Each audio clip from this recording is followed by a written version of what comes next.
जो भी हुआ, बख्शी बानो को झूठ नहीं बोलना चाहिए था। परंतु पूरा दोष बख्शी बानो का भी नहीं है। शरीफुद्दीन जी पुत्र चाहते थे, पुत्री हुई इसलिए भय की वजह से उन्होंने ऐसा कह दिया। अगर शरीफुद्दीन साहब को बेटा चाहिए तो इसमें गलत ही क्या है?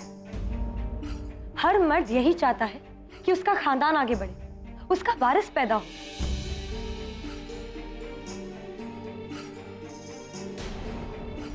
ये आप क्या कह रही है रुकैया बेगम? क्यों? कुछ गलत कहा हमने?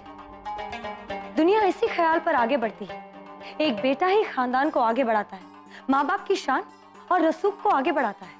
बहुत खेद हो रहा है मैं जानकर रुकैया बेगम कि आप ऐसा सोचती हैं। आप और हम भी तो बेटियां ही हैं, परंतु हमने तो सदा अपने माता पिता का मान सम्मान बढ़ाया है। और आप स्वयं मुगल सल्तनत की खास बेगम के पद पर विराजित हैं, तो क्या आपके माता पिता को निराश हो जाना चाहिए था आपके जन्म पर, या लज्जित हो जाना चाहिए था?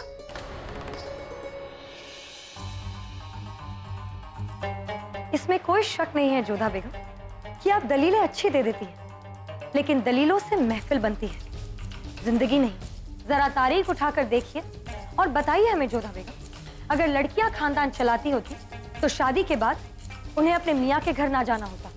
हर फैसले मर्द नहीं औरतें लेती, और तख्त पर भी मर्द नहीं औरतें बैठती, और यही असूल हर मुल्क, हर तबके और हर मजहब में होता। आप जो कह रही हैं वो बात हम समझ रहे हैं रुकैया बेगम, ठीक भी है, परंतु उसका ये अर्थ तो नहीं कि स्त्रियां कमजोर होती हैं, बल्कि वो तो जीवन को संवारती हैं, जन्म देती है, संस्कार देती है, और इसलिए संसार के व्यापार से दूर रहती है। परंतु वो जो चाहे कर सकती है, स्त्रियों के लिए कुछ भी असंभव नहीं है। और इस संसार में ऐसे कई उदाहरण हैं जहाँ पर कुशलता से स्त्रियों ने राजगद्दी को संभाला है। और आप ही बताइए, ये बात कहाँ तक उचित है कि बच्चे के जन्म पर निराश होया जाए, लज्जित होया जाए, उस बच्चे को कोसा जाए या उस माँ को कोसा जाए जिसने बच्चे को जन्म दिया है? और रुकैया बेगम, रही बात धर्म की, तो हमारे यहाँ पर तो मान्यता है रुकैया बेगम कि जिस स्थान पर स्त्रियों का मान होता है, सम्मान होता है, उसी स्थान पर देवता और सुख का वास होता है। हाँ, इस्लाम के विषय में हम अधिक नहीं जानते हैं, परंतु आपके धर्म में भी व्यवस्था है कि कयामत के दिन में हर किसी को उसकी माता के नाम से पुकारा जाए, पिता के नहीं। स्त्री को कमजोर समझना बहुत बड़ा पाप है रुकैया बेगम। जोधा बेगम बजा फरमाती हैं रुकैया बेगम, रजिया सुल्तान को ही ले लीजिए। उन्होंने ना केवल गद्दी को संभाला बल्कि बखूबी तरीके से गद्दी को संभाला। हमारे पैगंबर साहब को ही देख लीजिए, वो आयशा बेगम की कितनी इज्जत करते थे। जब हमारे पैगंबर साहब ने बेटा और बेटी में फर्क नहीं किया रुकैया बेगम, तो हम सब कौन होते हैं बेटा और बेटी में फर्क करने वाले? और मुगल सल्तनत की खास बेगम होने के नाते यदि आप ऐसी सोच रखेंगे तो हम प्रजा को क्या संदेश देंगे? और फिर शहंशाह के विचार भी बिल्कुल ठीक है। वो तो कोई भेदभाव नहीं रखते, वो तो हर स्त्री को सम्मान देते हैं, अम्मी जान को भी बहुत मानते थे, इसलिए तो अम्मी जान को उन्होंने मरियम मकानी का औहदा दिया है। लेकिन मरियम उस जमानी का औहदा उसे मिलता है जिसका बेटा तख्त पर बैठा है। खैर, अब इस बहस का कोई फायदा नहीं, लेकिन हाँ जोधा बेगम, आप भी एक बात समझ लीजिए, मुगल सल्तनत में भी वारिस एक लड़का ही होता है और तख्त पर एक बेटा ही बैठता है। चलते हैं, खुदा हाफिज।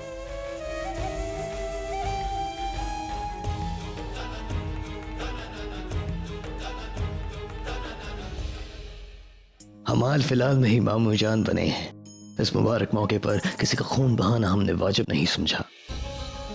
हम बस जल्द से जल्द वापस आगरा जाना चाहते हैं और अपने भांजे जान को अपनी गोद में उठाकर उसके साथ खेलना चाहते हैं, उसे प्यार करना चाहते हैं, उसे दुलारना चाहते हैं।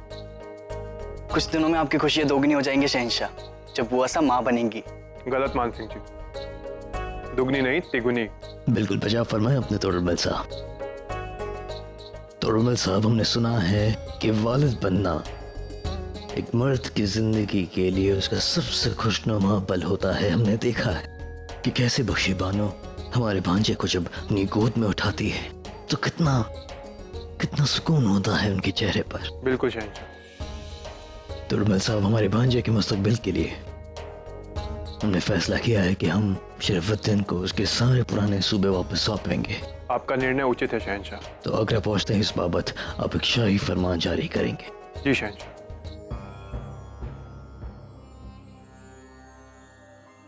सब बर्बाद कर दिया तुमने बख्शी, सब कुछ। हमारे ख्वाब, हमारे मंसूबे, हमारी ख्वाहिशें सब जलाकर खाक कर दी तुमने। आखिर बख्शी बानो ने ऐसा किया ही क्यों? अपने शौहर से कोई इतनी बड़ी बात छुपाता है क्या?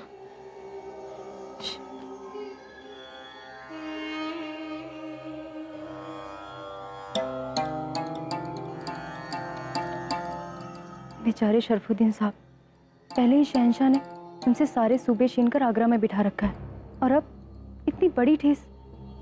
दिली तमन्ना थी उनकी बेटा पाने की, बेचारे।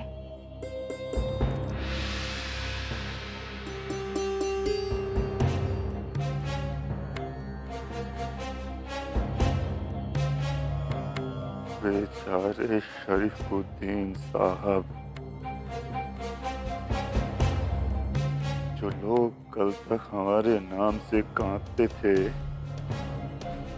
वो आज हमें बेचारा कह रहे हैं।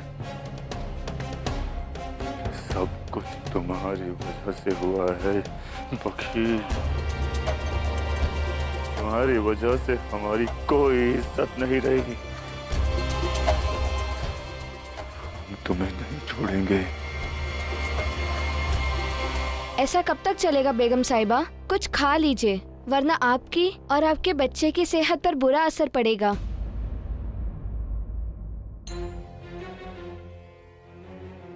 तखलिया,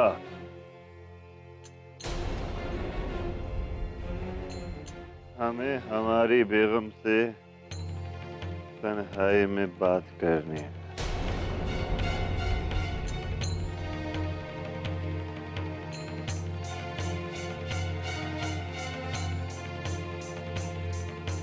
हमने कहा तखलिया।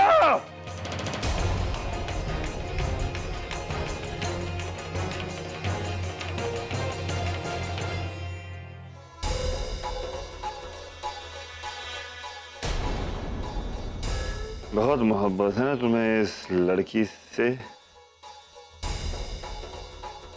हम बार बार तुमसे कहते रहे कि लड़की होने की बात मत बोलो, मगर तुम बार बार बस यही रट लगाती रही, लड़की हुई तो। अब देखो, हो गई लड़की, टूट गए हमारे सारे ख्वाब, फिर गया हमारे सारे मंसूबों पर पानी। पर लड़की हुई तो क्या हुआ, है तो हमारी ही औलाद ना।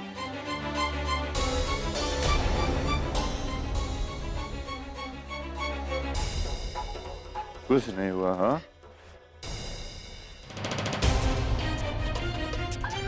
लड़की हुई तो क्या, इतना सब कुछ हो जाने के बाद भी वही रट लगाई हुई है तुमने। हमारे जख्मों पर नमक छिड़कती हो।